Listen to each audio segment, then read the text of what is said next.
Well, first, I'll start with my fascination with knives. When I was a kid, I had this cousin that brought me into his room, and he showed me this huge display case. I think he had at least 30 or 40 knives.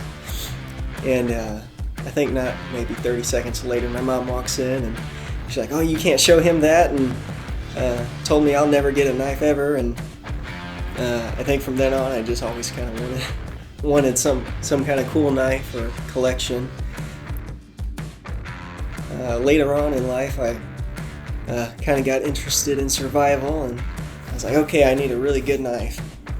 And I spent probably days or weeks just looking at different knives, trying to get the best one. And I saw a video of this guy making a knife with hand tools, and I thought, man, that's really cool. I've got this.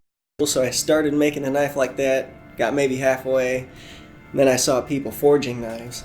So I'm like, okay, so I just trashed that and started forging my own stuff, and my first knife looked just absolutely terrible. I never really planned to keep going, but I mean, it looked so bad. I knew I could do better, so I made another one, and every time I'm like, I can do better, and then somebody asked if they could buy one, and it just kind of went from there.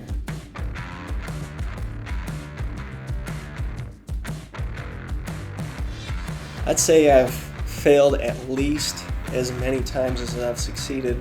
Probably, I bet I failed at least twice as much. So I get frustrated and want to quit, and I think once I calm down, I realize I don't want to. But it can be tough when you've been doing it so long. You still fail and still mess things up, and some things are still really difficult. But I mean, that's just how it is. Learning any real craft that's worth learning. I mean, if it was easy, everybody would do it. So,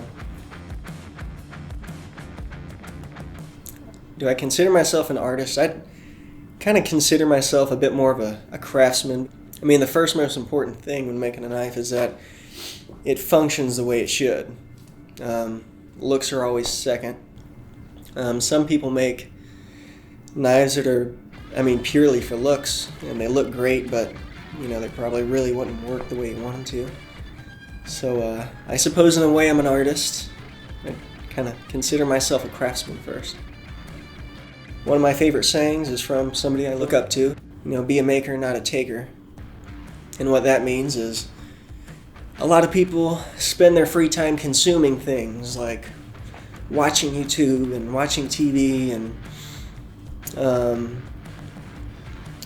constantly just consuming everything around them. Focus on creating things, so like you do with creating videos, or I do creating knives, or really you just focus on learning something and sharing it with the world. So I think that's all I have to add. Sweet. I think that's good, man. All right.